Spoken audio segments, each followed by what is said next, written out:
Who is a leader? And what is he expected to do in order for him to be effective? Now, you're tuned to Now Tell Us. I'm your host, Anthony Muirore. At Now Tell Us, we have guests come and tell us stories. They come and inspire us. They come and educate us on a subject.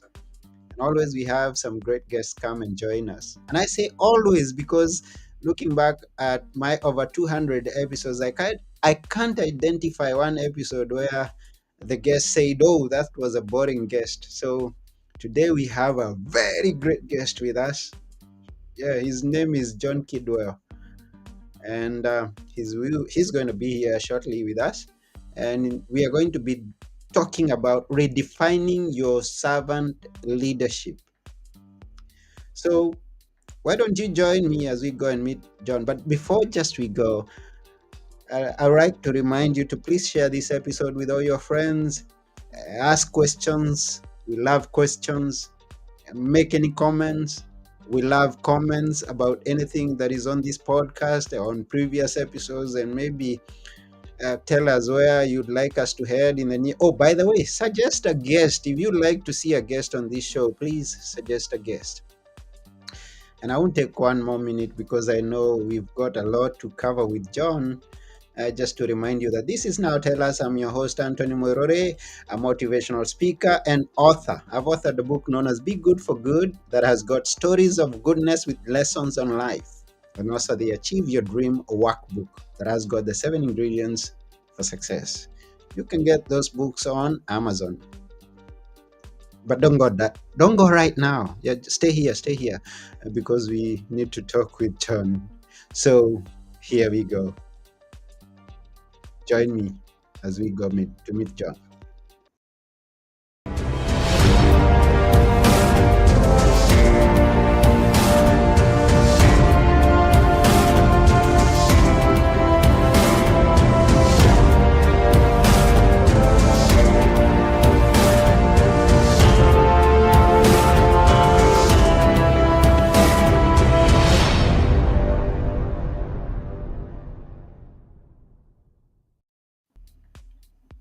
Hello, John. Hey, Anthony, thank you so much for having me join you today. I'm really looking forward to it. I'm also very much looking forward to it because this is a topic I love, and this is a topic that many of our listeners would love to hear more being talked about it. And so we are glad to have you here. Mm, Thank you. I was watching the intro and I was thinking I got to pick up your book. What was it? The good one. It's right behind you. Be Good for Good. I was like, oh, Yes, that be sounds like good. a great one. I'm gonna have to grab me that one as soon as we're done with this. Oh, so they say you go to Amazon and you see what people have said about it. They There you love go. the Awesome. stories that are there. So that would be good if you grab it. And if you leave I me a love it. comment, a review on it, I will appreciate. And thank you very much for that. Absolutely, Anthony. Absolutely. Yeah, but since I'm encouraging people not to go there right now, to stay here and hear about us talk about redefining your servant leadership. But before we do that, would like to know a bit about John. Uh, Tell us about anything that you like us to know about you. Do you have a dog? Do you have a cat? Are you a swimmer? Anything? That's awesome. So the most important things about me, I have a wonderful wife. I've been married for almost 15 years, and we have three lovely children, Anna, William, and Benjamin, and they are 6, 3, and 1. And I'm going to have to repractice all of those ages because we are in birthday season. So they're all going to get older here soon, and I'm going to have to redo that whole spiel and be like 7, 4, 2. I don't know. It doesn't fit as much, but married, three kiddos, get to call Houston, Texas home, and love what I do at Leadwell. It's our leadership development company where we get to work with mission-driven leaders and mission-driven organizations, and I love getting up and doing that every single day. That's wonderful. Yeah. Wow, that's wonderful. And thank you that you have a family to look Mm. up to when you need some reminding that you are a leader and you need to just prove it by what you're doing back at home. And and isn't the home like the proving ground, the Yeah. training ground, the testing ground, the place where we get to lead first? And usually we don't lead our best there. Like we practice everything there so we can do it better out in public or in work. But yeah, it's a pleasure to be able to be husband, dad, and leader at home. And I got some good ones that as soon as we shut off work for the day, they're there ready to play, ready to have dinner, ready to do life. And so, like you said, it's a great spot to lead. I love being able to do that. Yeah, and maybe we'll start on this point that I hear people talk about, and then they say there is a balance, there is no balance. How do you approach this topic, life work balance? Yeah, so that's a great question. And I don't know about you, but I always think about balance Hmm. and like then I'm kind of always measuring and shifting and like did I lean enough to the left and did I lean enough to the right to keep the bike kind of upright, right? Hmm. And I think it was Einstein that said like the only way that a bike stays upright is if it keeps moving. And so I've over the years, I heard somebody, his name's Paul, and he once said, John, I don't really look at it as work life balance. I look at it as work life integration, kind of bringing these things together.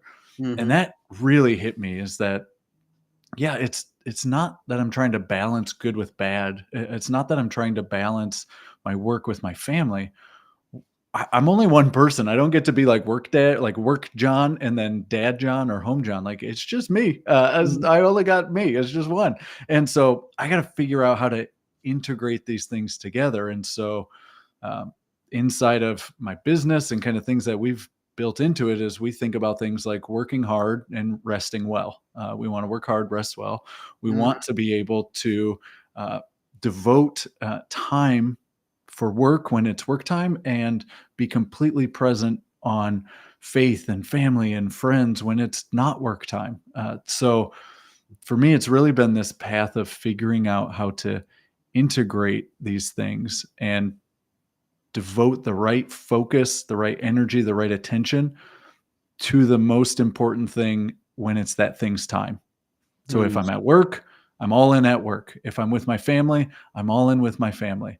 And if a major priority comes up in either one of those two things, we might switch. But other than that, it's work has its time, family has its time, and we focus on the things I'm trying to focus on at the time I intend to focus on them. Wow, that's a good perspective. And it's good that you mentioned that in order for you to keep balance riding a bicycle, then you've got to keep on moving.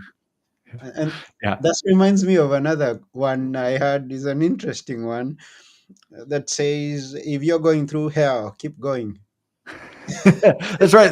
There's a song about that, right? If you're going to, I can't sing. I won't even try. But I feel like there's some song lyrics for that one too. I haven't heard about that, but I read that quote many years ago, and it kind of inspires me and reminds me that whatever it is that I'm going through, I gotta keep on moving, because if I don't move, I'm gonna get burned right where I am. But if I Mm, keep on moving, I have a chance of coming out on the other side. that's right. Yeah, Yeah, that's good. That's good, Anthony. yeah. Wow, wow, wonderful, wonderful. Now, redefine your servant leadership. I picked this title from a book that I saw that is authored by one Jon Kidwell. There it Redefine is. leadership. That's a wonderful cover. Oh, thank you. Thank you so much. EJ Skiro made that. Zach Gomez took that picture, and I am the goofy smile guy. That's what I got to bring to it. That's And that's the that's the biggest smile that I have seen in ah, the recent past. That's a good I'll take one. it. I'll Hmm. take it. No, that is so good. Those guys did such a great job with it. Thank you for showing that. And yeah, redefine your servant leadership. If you want me to, I'd say let's dive into the story of why did I even have to do that, and what did I learn that perhaps can be helpful for other people. Yeah, dive us into it. This is your Let's do time. it. Now tell us. Now So, tell us. so now tell us. So, Anthony, I don't know if you have had this or if folks that listen have had this, but I see myself as a servant leader and I would lead by example. I like to do things to be helpful to others. I want to show up in a way where you are going to be good and be well, that you are going to grow, that the business is going to throw. And still, there were these like ideas and connotations and just kind of thoughts that people might have about how you are supposed to be as a servant leader. Mm-hmm. Things like, well, if you're a servant leader, you're always going to be really, really nice, kind of people pleasing, even Mm-hmm. that going back to some of that work life balance thing, that if you're a servant leader, you're always going to be available. You're always going to say yes because you care so much about what you do that Mm-hmm. you would never tell me no. It's mean to tell me no. Why would you say no? That you have to have this bleeding heart, and that you don't really bring in the business side of work if you're a servant leader, that you don't focus on the business, you focus on the people. Mm-hmm. And so I was feeling that, and what I found as I tried to live out these ideals of servant leadership is that I was getting boxed in into, well, no, you don't get to have a performance-based conversation because you're about the one that keeps the people all good and happy as a servant leader. And that you don't need to worry about strategy. You need to worry about taking care of the stuff that's right in front of you and just serving the people. Or, perhaps it's taking out the trash, or like those type of ideas. Mm-hmm. And I was continuing to find opportunities to lead and getting promotions. And instead of figuring out how to bring these things together, kind of this servant heart and business mind, I was doing it in a way where I was being really nice to people, really like people pleasing, always saying yes, kind of pushing myself to the point of being exhausted and burnt out, not tired, but like almost bitter, that I was taking some of these things on. And Mm-hmm. instead of helping people grow by developing them through the work or holding them to the things that they've said they would do, I would just take it all myself and make sure that it got all done at a level of excellence that I thought was excellent at the time it was supposed to. And not only was I exhausted and burnt out, I also realized that I wasn't really serving people in the organization as best I could. Mm-hmm. So much so that at one point I was challenged by my leader, and he said, "Jon, can I talk to you for a second?" And we walked down and we're standing outside his hallway, and he said, "Hey, I know that you're honest. I know that you're a person of integrity. But when you can't engage in these meetings and have tough conversations and disagree with people, and then you go and kind of do whatever needs to be done, we think you're being dishonest and that you're hiding things. And for Mm-hmm. you to be a part of this team, to stay at this level of leadership, you have to be able to get better at engaging in conflict, crucial conversations, kind of disagreeing, and then committing to what the team says." Mm-hmm. And that crushed me because I had this idea of servant leadership, that I don't do those things, that I don't engage in conflict, that I don't disagree, that wouldn't be nice. And so I was kind of unraveling it all. I started Googling, like, what is leadership? Googling, what is servant leadership? And I couldn't find anything that would fit for Mm-hmm. leadership. I found things that none of us really like about leaders. That a leader is one who commands or controls a people, group, or organization. And all of us get bothered about leaders who are commanding and controlling. And then I saw a leader is one that has the position of leadership. And that's another thing that most of us don't really say, like, I really like this person because of the position they have. Like, we respect the position. But when people use the position to get what they want, we don't like that. Mm-hmm. And I was like, I don't want to be that type of leader. And then I was trying to find things on servant leadership, and all I could find was a servant leader is one who serves. And that just didn't have enough meat on the bone for me to be able to do anything with. It was just circular. Like, I'm a teacher because I teach. Well, okay, right. And so it just needed some more depth in there. And so I finally got to the spot after reading Greenleaf and looking at, like, what does Lencioni say? What does Maxwell say? How does the Bible start to talk about leadership? What does McKinsey say is leadership? Where we landed on leadership, servant leadership, is the act of influencing the attitudes, thoughts, and behaviors of others toward a shared purpose, a Mm-hmm. direction that we are all trying to go to.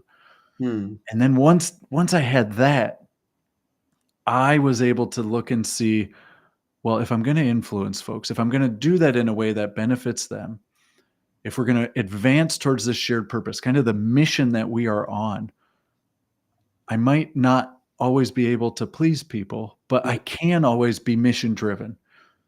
And that I can then turn around and my values about how I want to lead will inform how I treat people. Mm-hmm. And so we started to reorient that servant leadership isn't people pleasing, it's not naive, it's not being overly nice, but it is in fact showing up mission driven, Mm-hmm. where I'm always putting people first, where I tell the kind truth, where I get to use my servant heart and my business mind. So, really, almost to what we were talking about before, the redefining servant leadership for me was going from a very one-sided view of servant leadership into a more integrated approach to servant leadership that's mission-driven, servant-hearted, and business-minded. Mm. That's very well put, and thank you for that. I was going through and checking on the chapters, Mm-hmm. um, and I see. Let's first jump into the myths, and you talk about what Yeah, we've been thinking servant leadership is, and I see you've listed some 10 myths. yeah. This idea that it comes from a cultural narrative around kind of if you're a servant leader, you do or don't do things that other leaders might do. So Mm-hmm. there's a Forbes article that's out there that says there's traditional leadership and there's servant leadership.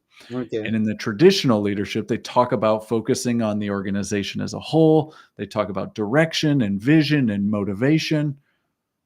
And then it completely changes and says if your style is servant leadership, then you focus on the people below you and Mm-hmm. on their well-being. And it says you don't focus on the company as a whole. And that immediately creates this limiting belief and this idea that if I'm a servant leader, I can't ever lead the entire business or organization. Mm-hmm. That to do that, well, I'd have to give up these things. And that's not true. That idea starts to create other type of myths and misconceptions and just these cultural norms around servant leadership, like a servant leader must be nice, a servant leader must always be available, that they're Mm-hmm. permissive, that they're kind of naive even, and that they have a bleeding heart. And as I started going into these things, I realized that most of them are really good things that when we take too far and that we don't balance out what might be true, what's truly needed to best serve people and the organization, Mm-hmm. then we can go down the wrong path. And instead of it being people pleasing or nice, it's mission driven, always committed to telling the kind truth. That instead of it being a bleeding heart, which as part of writing the book, I looked up, and a bleeding heart is called a ventricular rupture. And most likely, if you have a ventricular rupture, you are going to die. Mm-hmm. And if we have a bleeding heart in business where there is never any no, never any discretion around the spending, no stewarding of the money, the resources, people's time and their energy, we're going to run ourselves into the ground. And so instead of just that bleeding heart, it's really this combination of servant heart and a business mind saying we're going to be strategic about our service, that we want to do good things. Mm-hmm. And because it's so important, we're going to figure out how to do them well. We're going to take strategic risks with our investments, with where we put marketing dollars, with this new location that we're going to build. We can combine these two things to create even better results for the people, for the business, for all of it. Hmm. And then you talk about the 3 key attributes of a servant leader. Which are they? So really, these are like the underneath, right? The underneath. If you Okay. if you and I are sitting here talking, and I'm saying, Anthony, like you want to be mission driven. So when people come and are like, Anthony, let's do this, let's do this, let's do this, and instead of going and telling this person yes and this person yes and this person yes, you're saying, oh no, like these are all wonderful ideas, my friends, but for us, we need to focus right here. Like that's a hard thing to do, to tell Yeah. people no and always reorient. So these these three essential attributes are really my my underneath traits, attributes that I need so that I can live out as this redefined servant leader. And Mm-hmm. so what they are character, Mm-hmm. and not just character like, oh, Anthony and I are good guys, right? And not just character like high morals and high ethics, Yeah. but actually the character that Dr. Townsend and Dr. Henry Cloud define as the character that is the ability to meet the demands of reality. That if the stakes are really high, I can show up still as who I am and how I want to be when the stakes are high. So that's the type of character we're talking about. Then, after character, the next essential attribute is relationship. Mm-hmm. That sometimes if I'm the one who's serving everybody, I don't always let people serve me. It's more of a give, give, give, give, give. Like, no, I'm not the one that asks for help. No, Mm-hmm. I'm not the one that needs people. Everybody else needs people. And for me to continue to grow, for any of us to continue to grow, we don't grow in isolation. We grow in community, and we gain more character the more that we are in relationship with other people, because those individuals are for us. They want us to win. They are going to give us truth. They're going to give us encouragement. They're going to be able to call us to act and be like, Anthony, that's not what you said you were going to do. Like, come on, man. We don't get that unless we are in a good, healthy relationship with other people. And then the last one, the one that really is all about, do I have what it takes to be able to deliver on these things, is the skills. Mm-hmm. Skills like vision casting, skills like communication, skills like discerning, kind of making those wise decisions, getting other people to activate, to go do, right? Sending them. Mm-hmm. Character, relationship skills are the essential attributes that I've kind of figured out underneath that I need to work on myself so that I can show up as the person, as the dad, as the leader that I want to be in the organization. Mm. Character, relationships, and skills. That's right. Well, That's that's right. great. And thank you. And the stronger, the deeper that I can get in each of those, it's like these circles keep coming over and over and over, and getting closer and tighter together. And when it is there, then I get to show up more as that whole leader, as one that is free and confident and can be humble to be able to serve and do whatever is needed so that the people can be supported, so that they can develop, so that we can produce results, so that we can serve people, and so that everybody kind of in and around the organization and who we serve can profit, can grow, can Mm. thrive. Wow. Thank you. Thank you. At some point, you mentioned the Bible. Thank you very much, because it's something that we very much pick ideas from, get the stories Hmm. that inspire us. And I love the story of Moses. Mm. But then something that is very surprising, Moses, who did all he did, the miracles, and then he led the people to the promised land. It's the people who made him not to enter that promised land, because they actually, you know the story, and many of us Hmm. know the story. They drove. I mean, it's not an easy thing to read a cloud. To lead a crowd. Uh, Yeah. they're gonna make you do things that you have never imagined. Yeah. How do you handle crisis as a servant leader? That's a great question. And Moses had a lot of crisis. He basically was walking around in crisis for 40 years, wasn't he? Hmm. But handling crisis as a servant leader, I think, because you come in with a perspective on it being mission driven and about people, you can enter with a perspective that a crisis isn't necessarily going to be fatal. Hmm. So you can take some perspective and have some peace. I think the other thing that as a servant leader, you get to go into that crisis with is, you can really say, how can I approach this problem, this chaotic situation, thinking about how can we create kind of win-win-win opportunities on the other side. Mm-hmm. So, for example, in one of the organizations I used to work with, we experienced a flood in 2017. It was a massive flood here in Houston. It's called Hurricane Harvey.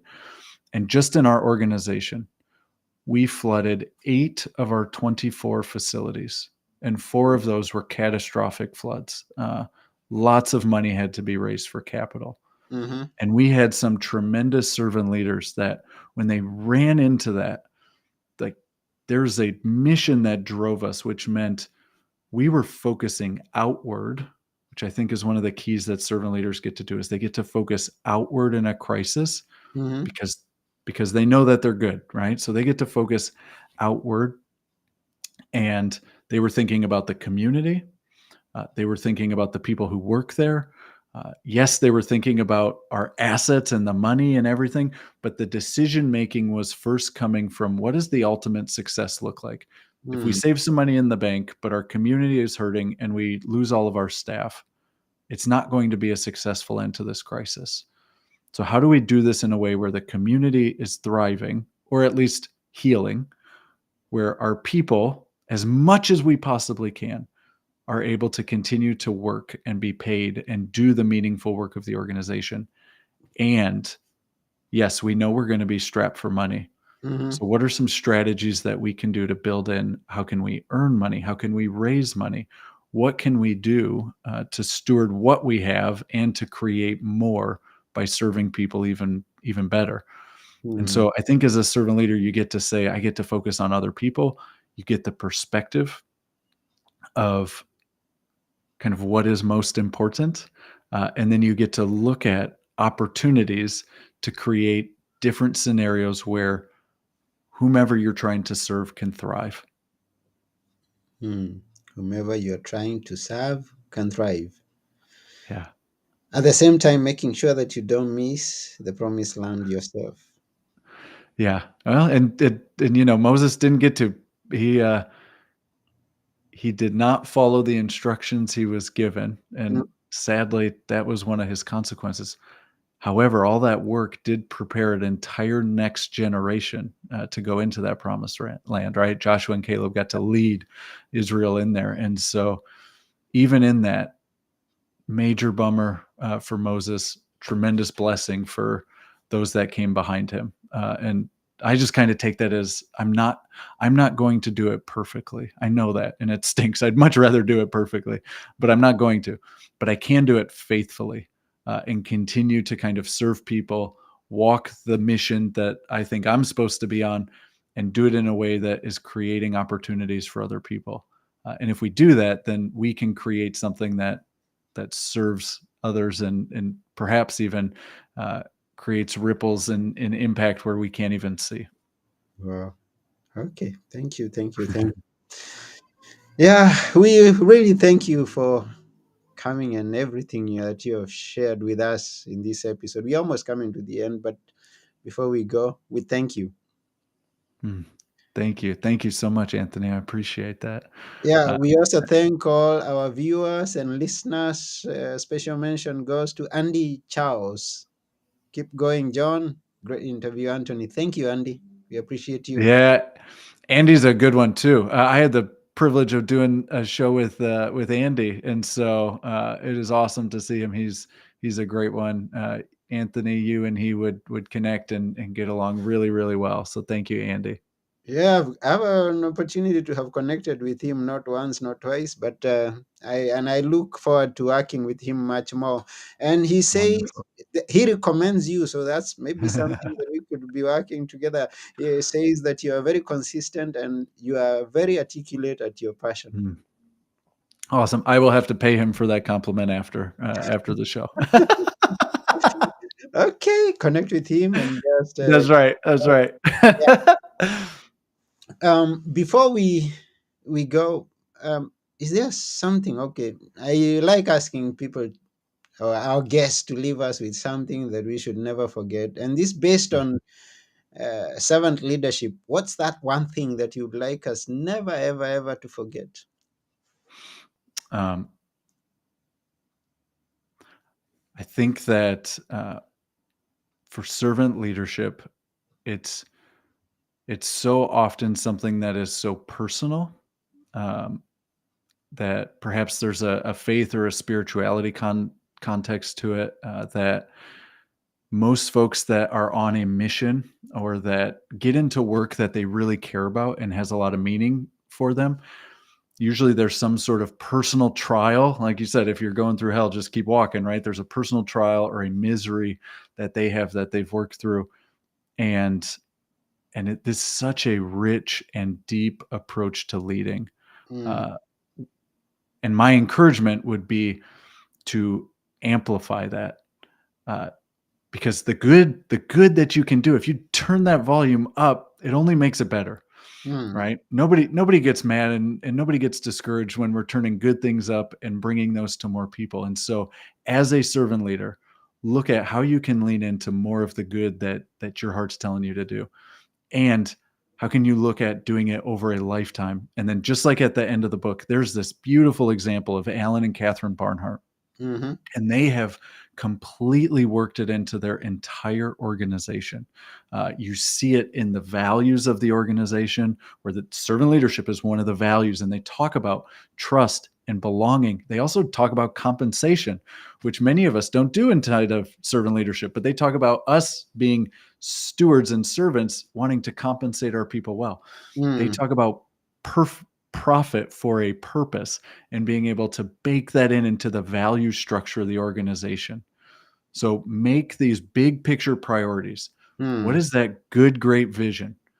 The meaningful work that you do, the values that your organization have or that your team has that you lead with. mm, How can you bake those in to the organization, to your team structure, so that you can amplify these good and great things and then look for ways to live it out? So here are some examples from Alan and Catherine and from some what other servant leaders are doing. Alan and Catherine give a tremendous amount of money to causes that they care about. mhm. When I was doing research for the book, that year they gave away $50 million, 50, $50 million around the world. Tremendous, right? Okay. They actually also gave away the entire company. It's now owned by a foundation. They are Mhm, trustees of that business, which is just remarkable to think about. They have a $600 million company that has been given away. mm. Wow. They are putting everything that they care about and that they value, kind of pointing at the mission that they are on to build constructive work, to glorify God, to help people around the world, through mission based work. Mm, And so they are doing those things, and in smaller scale, just because they haven't been doing it as long. There's a kitchen here in Houston called Belong Kitchen that they yeah. wanted to create a place to employ individuals with special needs. And so they did. They created a restaurant and a catering business, special food made by special people, right? And so they took something that they cared about and they worked it in this servant heart and this business mind to create something. So if you have that, how can you figure out how to bring some of these things that you care about into your work, into your team, because that will amplify the good that you're already doing. Mm. Special food by special people. The first time I'm hearing Isn't that. that cool? Good. Yeah. Yeah, that's cool. Wow. Wow. Thank you very much, John, for that. Servant leadership, redefining it. That's what we are talking about today for Mm. someone who may have got us going. And our guest is Jon Kidwell. By the way, how did you get that name? Jon Kidwell? Kidwell. Kidwell. So that is a great question. I don't know. It was my grandfather's name. I think it's English, like European English, um, but but I don't exactly know where it came from. Previous to that, all of our names were very German background, like Okay. Wetzel, which is a very German type of name, right? No relation to Wetzel's Pretzels, unfortunately. Mm-hmm. But I think it's an English name that kind of followed my grandfather's family over here sometime, and over here being to America sometime in the 1700s or so. So I'll take it. And usually it comes with some jokes, either something about has kids well or kids well, like joking well or whatever it is. But it seems to be working for me, so I'll take it. Ah, keep it, Yeah, keep it with you and keep it close. It's a that's good. right. That's right. Yeah. So thank you very much for hopping onto our show. We appreciate your time, and yeah, we are coming to the end of the show. What's Mhm. in the future for you? So that's a great question.